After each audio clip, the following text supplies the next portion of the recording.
1000 की धनराशि को तारा, तमन्ना, टीना के बीच 4:5:6 के अनुपात के विपरीत किया जाता है। तारा और टीना की राशि के बीच अंतर कितना है? तो आपको तारा और टीना के बीच जो राशि है वो आपका अंतर ज्ञात करना है। तो देखिए यहाँ पर तारा तारा अनुपात तमन्ना और टीना, इन तीनों के बीच जो राशि बांटी गई है वो किस अनुपात में बांटी गई है? 4:5:6। तो देखिए जो इन तीनों का अनुपात का योग होगा वो दर्शाएगा आपका 1000 रुपए को, क्योंकि 1000 रुपए को इनके अनुपात में बांटी गई है। तो यहाँ पर कितना हो रहा है? 4 4 5 6 कितना हो रहा है? 15 15 प्रेजेंट करेगा आपका 1000 को। ठीक है, तो यहाँ से काटोगे तो 5 से काट दीजिए, 5 या 15 और 5 दूनी 10 और 0 0। तो यहाँ पर हो जाएगा आपका 200/3। अब यहाँ पर देखिए टीना का और तारा का पूछा है। तो देखिए तारा का कितना है? 4 है। तो यहाँ पर हमारा निकला है 200/3। तो 200/3 में हम 4 से गुणा कर देंगे। ठीक है, तो यहाँ पर हो जाएगा आपका कितना? 800/3 हो जाएगा। ऐसे यहाँ पर टीना का पूछा है। तो टीना कितना है? 6 यूनिट है। तो यहाँ पर हम 200/3 में 6 का गुणा कर देंगे तो कितना हो जाएगा? 1200/3। अब इन दोनों का अंतर देख लीजिए, कितना अंतर है? 400 400/3 का। और 400/3 को क्या लिख सकते हैं हम लोग? चलिए, 3 एकम 3, 3 त्रिकोण 9, 3 त्रिकोण 9 दशमलव 3 त्रिकोण 9। ये आपका करेक्ट आंसर हो जाएगा अंतर दोनों का। क्लियर है? चलिए अगला क्वेश्चन देखते हैं। एक फल विक्रेता को एक निश्चित मूल्य पर आम बेचने पर 25% का लाभ होता है। यदि वह प्रत्येक आम को ₹1 अधिक वसूले तो उसे 50% का लाभ होता है। तो प्रारंभ में आम की कीमत कितनी थी? तो देखिए यहाँ पर कह रहा है कि 50% का लाभ होता है। ठीक है, 50% क्या हो रहा है? प्रॉफिट हो रहा है। फिर यहाँ पर कह रहा है कि प्रत्येक आम को ₹1 में अधिक में बेचा जाता है। तो मैंने बताया जब भी अधिक और कम की बात हो, फिर यहाँ पर कह रहा है 50% का फिर से लाभ हो रहा है। ठीक है, क्या हो रहा है? 50% क्या हो रहा है? फिर से लाभ हो रहा है। जब भी दोनों बार लाभ हो तो आप दोनों को घटा देना है यहाँ पर, या अंतर देख लेना है। अंतर कितने का? 25% का है। और यही 25% प्रेजेंट करेगा आपका ₹1 को, क्योंकि यहाँ पर अधिक कहा गया है। ठीक है, तो चलिए यहाँ से सॉल्व करोगे, परसेंटेज को हटाओगे तो यहाँ पर क्या लग जाएगा? 00। 25 से काट दो 25 को 100, तो 1 बराबर क्या हो जाएगा? ₹4। और यही आपसे पूछा था प्रारंभ में आम की कीमत क्या होगी? ₹4। करेक्ट आंसर हो जाएगा। अगला क्वेश्चन देखते हैं। यदि किसी संख्या के 2/5 का 40% 24 है तो संख्या है। तो देखिए संख्या को मान लेते हैं x, और मैथ में k और का मतलब क्या होता है? गुणा। कह रहा है कि संख्या k का मतलब गुणा 2/5 का 40%। 40% कितना है? 24 है। ठीक है, तो चलिए यहाँ से काट लेते हैं। तो देखिए 0 से 0 कट जाएगा, 4 से काटोगे को 24, और यहाँ से देखिए क्या कट जाएगा? यहाँ से काटोगे तो ये 5 बार कट जाएगा। तो ये गुणा कर दीजिए तो x बराबर क्या हो जाएगा? 6 × 25 हो जाएगा। गुणा कर दोगे तो x बराबर कितना हो जाएगा? 6 पंचे 30, 3 और 150। तो यहाँ पर x बराबर कितना है? 150। यही आपका करेक्ट आंसर हो जाएगा। अगला क्वेश्चन देखते हैं। ए और बी और सी किसी काम को क्रमशः 12, 15 और 20 दिनों में कर सकते हैं। एक साथ मिलकर बी उसी कार्य को कितने दिनों में पूरा करेंगे? तो देखिए यहाँ पर ए जो है वो 12 दिन में किसी कार्य को कर रहा है, बी जो है वो 15 दिन में कर रहा है काम को, और सी जो है वो 20 दिनों में कर रहा है।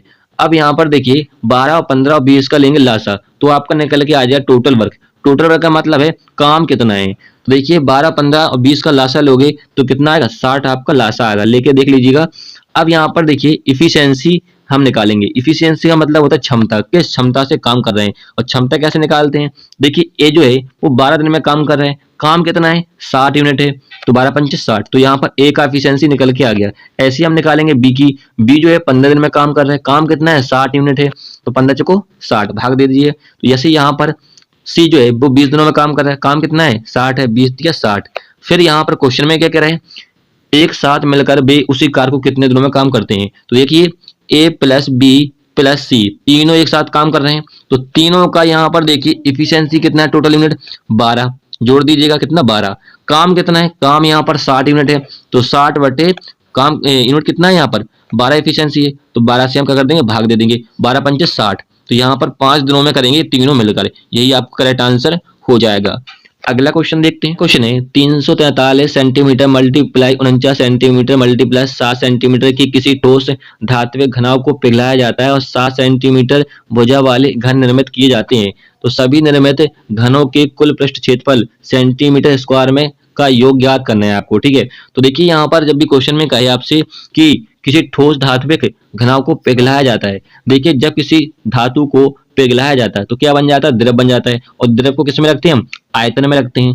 ठीक है, तो यहाँ पर देखिए घनाभ का आयतन क्या होता है, घनाभ का आयतन, घनाभ का आयतन क्या होता है, सभी को मालूम होगा। घनाभ का आयतन होता है लंबाई गुणित चौड़ाई गुणित ऊंचाई, यही तो होता है, ये होता है। अब यहाँ पर देखिए कह रहा है कि घनों के कुल कितने, तो घन का आयतन क्या होता है, घन का आयतन होता है ए क्यू। क्या होता है, घन का आयतन, यहाँ पर शॉर्ट में लिख देते हैं आयतन क्या होता है, ए क्यू होता है। तो देखिए यहाँ पर घनों की संख्या मान लेते हैं एन, क्या मान लेते हैं, घन की संख्या, घन की संख्या जो है वो क्या है, एन मान लेते हैं हम यहाँ पर। ठीक है, तो चलिए यहाँ पर, तो यहाँ पर कह रहा है कि पिघलाकर 7 सेंटीमीटर भुजा वाले घन निर्मित किए जाते हैं। तो यहाँ पर दोनों को एक को लग दीजिए, घनाभ का आयतन और घन का आयतन। तो यहाँ पर हो जाएगा आपका लंबाई गुणित चौड़ाई गुणित ऊंचाई बराबर क्या हो जाएगा, N A Q. N Q यहाँ पर क्या है, क्योंकि हमें घन की संख्या भी निकालनी है, तभी तो निकालेंगे सभी घनों के कुल पृष्ठ क्षेत्रफल। तो देखिए चलिए यहाँ पर लंबाई गुणित चौड़ाई हमें दे रखी है क्वेश्चन में, यहाँ पर 343 सेंटीमीटर 49 और 7, ये क्या है, लंबाई गुणित चौड़ाई और ऊंचाई का ये मल्टीपल रखा हुआ है। तो यहाँ पर हो जाएगा 343 मल्टीप्लाई 49 मल्टीप्लाई 7 हो जाएगा। और यहाँ पर अब ये क्या है, भुजा है, तो भुजा हमें दे रखी है 7 सेंटीमीटर दे रखी है ना यहाँ पर। तो यहाँ पर हो जाएगा 7 का क्यू हो जाएगा और यहाँ पर n, और 7 का क्यू कितना होता है 343। तो यहाँ से ये पूरा पूरा कट जाएगा। तो यहाँ पर n बराबर क्या बचेगा आपका, n बराबर निकलेगा आपका, यानी घनों की संख्या बराबर निकलेगी 343। क्यों निकली, क्योंकि हमने 49 का मल्टीप्लाई 7 में कर दिया। ठीक है, तो आपका 343 हो गया यहाँ पर। फिर यहाँ पर कह रहे हैं सभी निर्मित घनों के कुल पृष्ठीय क्षेत्रफल। तो घन का कुल पृष्ठीय क्षेत्रफल क्या होता है, तो घन का कुल पृष्ठीय क्षेत्रफल होता है 6a², यही तो होता है। ठीक है, तो यहाँ पर देखिए घन की संख्या कितनी निकली हमारी 343, तो 343 मल्टीप्लाई 6। अब यहाँ पर भुजा, भुजा कितनी है हमारी 7 सेंटीमीटर है, तो यहाँ पर क्या हो जाएगा 7 मल्टीप्लाई 7, यही तो हो जाएगा। अब यहाँ पर गुणा कर दीजिए सबका, तो यहाँ पर हो जाएगा 343 मल्टीप्लाई 42 मल्टीप्लाई 7। इनका आप गुणा कर लीजिएगा, जो भी आपका आंसर होगा वो आपका करेक्ट आंसर हो जाएगा। क्लियर है, चलिए अगला क्वेश्चन देखते हैं। 16 आदमी दिन में 14 घंटे काम करके किसी कार्य को 12 दिनों में पूरा करते हैं। 28 आदमी दिन में 12 घंटे काम करके उस कार्य को कितने दिनों में पूरा करेंगे। तो यहाँ पर कह रहा है कि 16 आदमी 14 घंटे काम करके 12 दिनों में। ठीक है, तो यहाँ पर फॉर्मूला क्या होता है, मतलब जितने आदमी हो मल्टीप्लाई हॉवर मल्टीप्लाई और डे, ये बराबर होता है m2 क्या है मैन है यहाँ पर, और हॉवर 2 मल्टीप्लाई d2, ये होता है फॉर्मूला। तो यहाँ पर फिर कह रहा है कि 28 आदमी 12 घंटे काम करके कितने दिनों में काम करेंगे। तो यहाँ पर d2 निकालना है आपको। ठीक है, क्या निकालना है d2। तो यहाँ से काटोगे 12 से 12 कट जाएगा और 14 नहीं 28 हो जाएगा और 2 से काटोगे तो 8। तो यहाँ पर d2 बराबर क्या निकल के आ गया 8 दिन, यही आपका करेक्ट आंसर हो जाएगा। क्लियर है, अगला क्वेश्चन देखते हैं। एक विमान 6000 किलोमीटर की दूरी 8 घंटे में तय कर सकता है यदि उसकी गति 10, यहाँ पर 10 नहीं था, यहाँ पर था 250, टाइप करने में गलत हो गया, 250 किलोमीटर प्रति घंटा बढ़ा दी जाए तो 9000 किलोमीटर की दूरी तय करने में विमान को कितना समय लगेगा। तो बस कुछ नहीं करना था, यहाँ फॉर्मूला पुट करना है d बराबर एस टी। तो d बराबर एस टी फॉर्मूला होता है, सभी को मालूम होगा, d यहाँ पर डिस्टेंस, s यहाँ पर स्पीड और t यहाँ पर टाइम। तो यहाँ पर प्रारंभिक क्वेश्चन क्या कह रहा है कि 6000 डिस्टेंस दे रखी है आपको और यहाँ पर टाइम कितना दे रखा है आपको 8। तो यहाँ से निकालेंगे स्पीड, तो यहाँ से आप काट दीजिए, 4 से काटिए 4 दूनी 8 और यहाँ से काटोगे 15 चौको 60 और यहाँ से काटोगे तो स्पीड निकल के आ जाएगी आपकी कितनी 750 किलोमीटर प्रति घंटा। ठीक है, अब यहाँ पर क्या कह रहा है कि उसकी गति 250 किलोमीटर प्रति घंटा बढ़ा दी जाए। तो यहाँ पर हम 250 बढ़ा देंगे, जो हमारी स्पीड आई है 250 किलोमीटर स्पीड क्या वो कर रहा है, वो बढ़ा रहा है। तो यहाँ पर नई स्पीड क्या हो जाएगी, नई स्पीड हो जाएगी आपकी कितनी 1000 किलोमीटर प्रति घंटा, नई स्पीड निकल के आ गई। फिर यहाँ पर कह रहा है कि 9000 किलोमीटर को, तो यहाँ पर नई डिस्टेंस कितनी है 9000 डिस्टेंस है, पहले आपको दे रखी थी 6000, अब 9000 कह रहा है। तो यहाँ फिर से फॉर्मूला लगा देंगे d बराबर एस टी। तो यहाँ पर डिस्टेंस कितनी है 9000 है और यहाँ पर स्पीड कितनी है, स्पीड आपकी 1000 है और यहाँ से निकालेंगे हम टाइम, काटोगे यहाँ से तो 3 बिंदी से 3 बिंदी कटेंगे तो t बराबर क्या हो जाएगा 9 घंटे करेक्ट आंसर हो जाएगा। क्लियर है, चलिए अगला क्वेश्चन देखते हैं। अगला क्वेश्चन यहाँ पर है दो संख्याओं का महत्व समावर्तक और लघुत्तर समावर्तक 37 और 444 है। तो यदि पहली संख्या 111 है तो दूसरी संख्या ज्ञात करना है आपको, ठीक है। फॉर्मूला क्या होता है? फॉर्मूला होता है पहली संख्या मल्टीप्लाई दूसरी संख्या बराबर होता है एलसीएम यानी लासा मल्टीप्लाई एचसीएफ यानी मासा, ये होता है। तो देखिए यहाँ पर पहली संख्या कितनी दे रखी है हमें? 111 दे रखी है। दूसरी हमें क्या करना है? ज्ञात करना है। और यहाँ पर लासा कितना दे रखा है हमें? 444 और मासा कितना है? 37 है। चलिए यहाँ से काटते हैं। तो यहाँ से काटोगे तो ये 4 बार कट जाएगा, गुणा कर दोगे यहाँ पर तो क्या हो जाएगा? दूसरी संख्या बराबर हो जाएगा 7 को 28 2 14, तो दूसरी संख्या होगी 148। ये आपका करेक्ट आंसर हो जाएगा। अगला क्वेश्चन है, देखिए आपको इसको सॉल्व करना है। तो इस क्वेश्चन का आंसर सभी लोग कमेंट में देखिए क्या होगा इसका आंसर। अगला क्वेश्चन देखते हैं। किसी घनाव की लंबाई चौड़ाई और ऊंचाई क्रमशः 6 सेंटीमीटर और 8 सेंटीमीटर और 10 सेंटीमीटर है, तो इसका आयतन ज्ञात करना है। तो देखिए घनाव का आयतन मैं बता चुका हूँ। घनाव का आयतन क्या होता है? घनाव का आयतन बराबर होता है लंबाई गुणा चौड़ाई और ऊंचाई। और ये आपको तीनों भुजाएं दे रखी हैं 6 सेंटीमीटर 8 सेंटीमीटर और 10 सेंटीमीटर।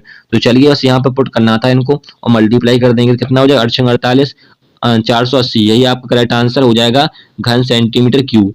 क्लियर है? चलिए अगला क्वेश्चन देखते हैं। अगला क्वेश्चन है, इसका आपको मान ज्ञात करना है। तो देखिए यहाँ पर लिखा हुआ है रूट के अंदर क्या लिखा हुआ है? 0.0004 और 1 ये लिखा हुआ है। तो देखिए आपको यहाँ पर देखना है जो दशमलव है वो कितने संख्याओं के बाद है। तो यहाँ पर देखिए 6 संख्याओं के बाद क्या दशमलव है, तो रूट हटेगा तो आपके 3 संख्या के बाद क्या लगता है? दशमलव लगता है, ठीक है। तो यहाँ पर देखिए 441 जो होता है वो 21 का क्या होता है? वर्ग होता है। अब यहाँ पर देखिए रूट हट जाएगा तो 3 संख्याओं के बाद दशमलव लगेगा। तो यहाँ पर 3 संख्या 2 है और एक यहाँ पर ये आपका करेक्ट आंसर हो जाएगा। आप ऐसे भी कर सकते हो कि यहाँ पर दशमलव इसको हटाओगे तो यहाँ पर क्या आ जाएंगी? 6 बिंदी आ जाएंगी, क्योंकि 6 अंकों के बाद क्या है? दशमलव है, ठीक है। 3 और यहाँ पर एक और लग जाएगी। तो यहाँ पर देखिए ये पूरे पर हो जाएगा रूट आपका, और ऊपर जो 441 है ये होता है 21 का, और नीचे आपका क्या आ जाएगा? 1000 आ जाएगा। और इसको क्या लिख सकते हो? 0.021। यही आपका आंसर हो जाएगा। ऐसे भी कर सकते हो, ऐसे भी कर सकते हो। वस्तु को 25% की छूट पर 3600 रुपए में बेचा जाता है तो उसका अंकित मूल्य ज्ञात कीजिए। आपको एमआरपी ज्ञात करना है।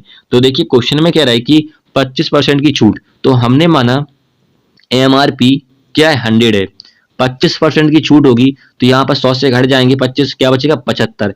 75 जो है वो आपका क्या? सेलिंग प्राइस है, विक्रय मूल्य है। तो यहाँ से थोड़ा सा काट लीजिए, हल्का करोगे तो क्या हो जाएगा? ये हो जाएगा आपका 3/4, ठीक है। अब यहाँ पर देखिए 3 जो है आपका सेलिंग प्राइस है और 4 आपका क्या? एमआरपी है।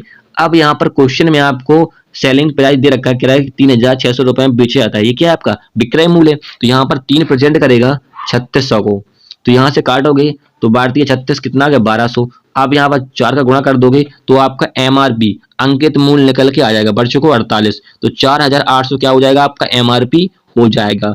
क्लियर है? चलिए अगला क्वेश्चन देखते हैं।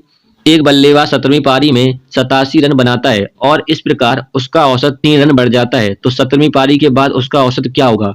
तो देखिए हमने माना कि 16 पारियों का औसत जो होगा वो x होगा, ठीक है। तो यहाँ पर क्या हो जाएगा? 16 मल्टीप्लाई x हो जाएगा।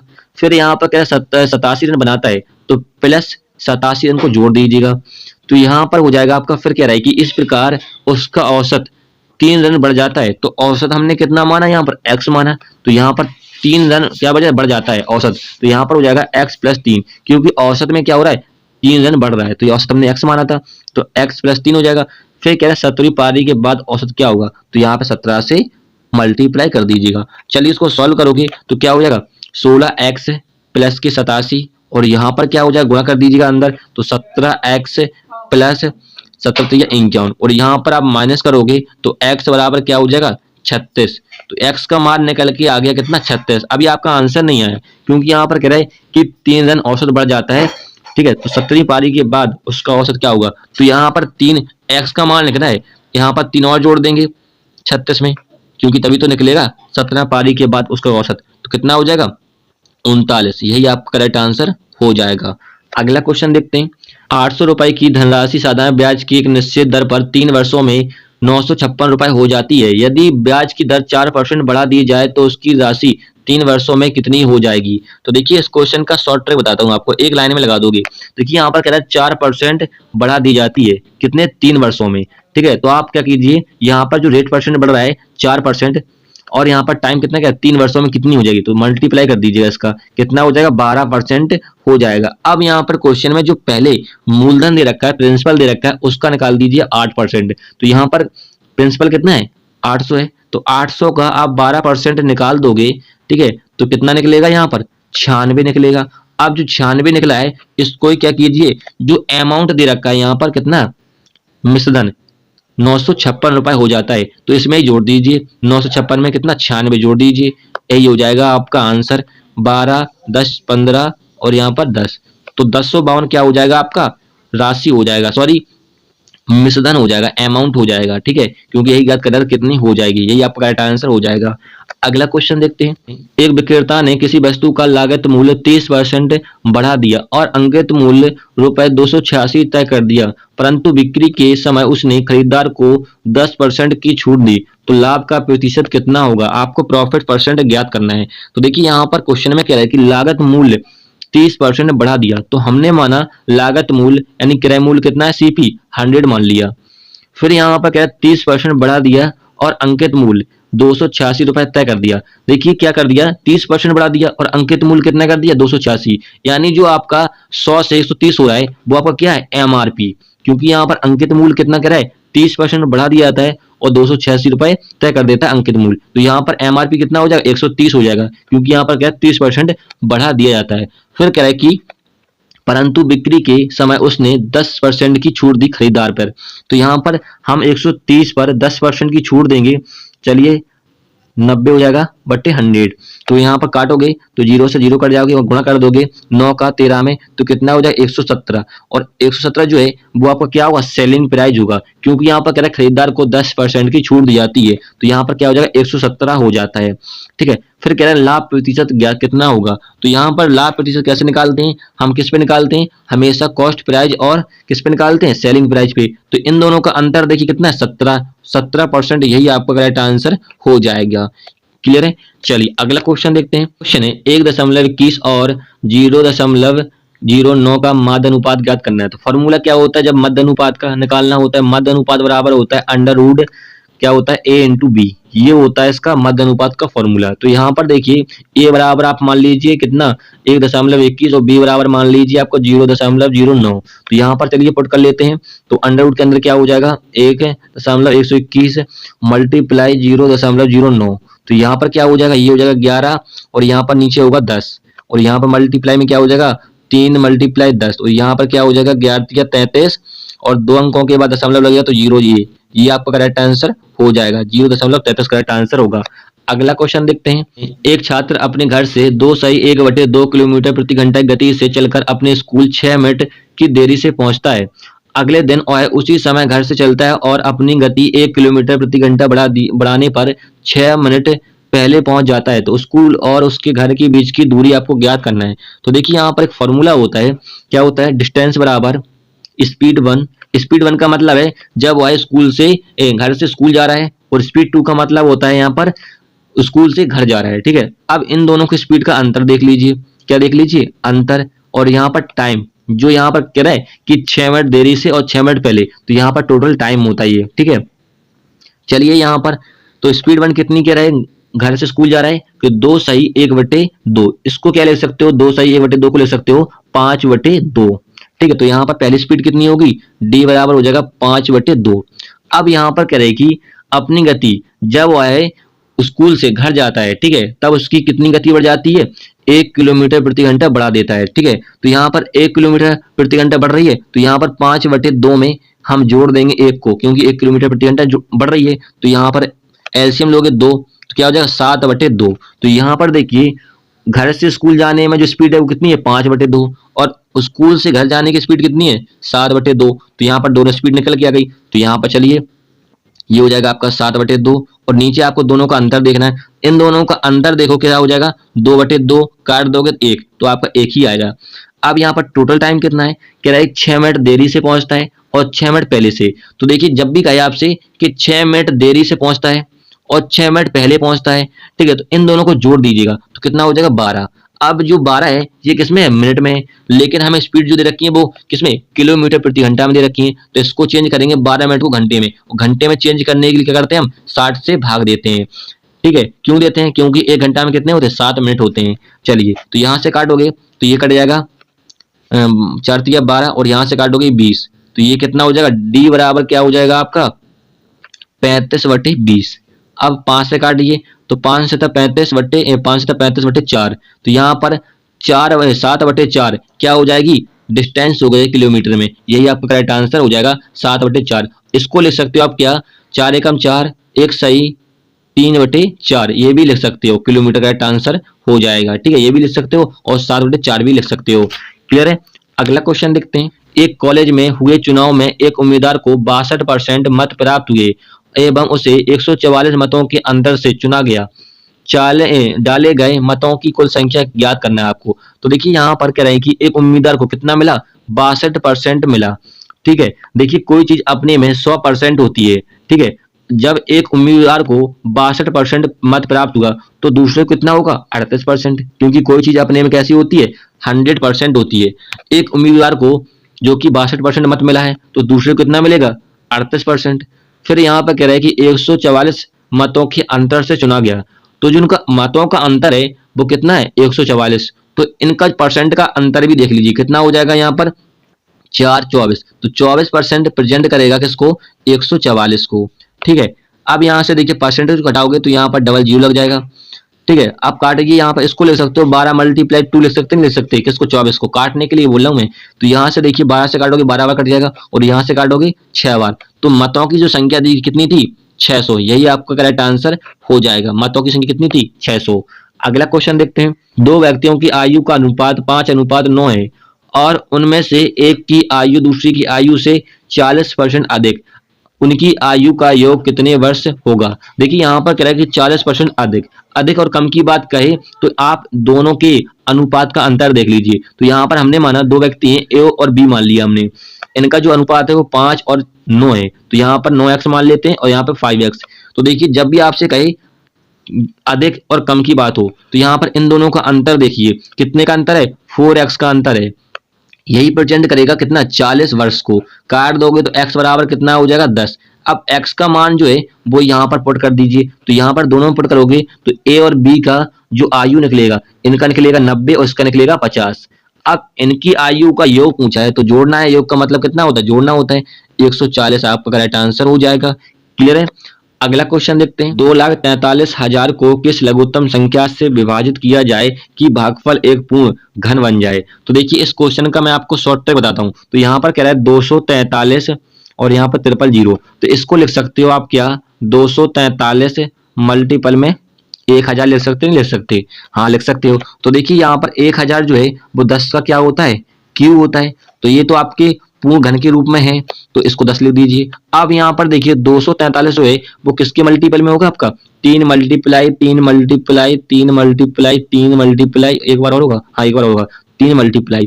अब यहाँ पर देखिए 3 जो है वो आपके घन के रूप में है, क्योंकि यहाँ पर 3 मल्टीप्लाई क्या हो जाएगा? ये 27 हो जाएगा। हो जाएगा नहीं हो जाएगा? तो 3 जो है वो आपके मल्टीपल में है। ठीक है, अब यहाँ पर बचा क्या आपका?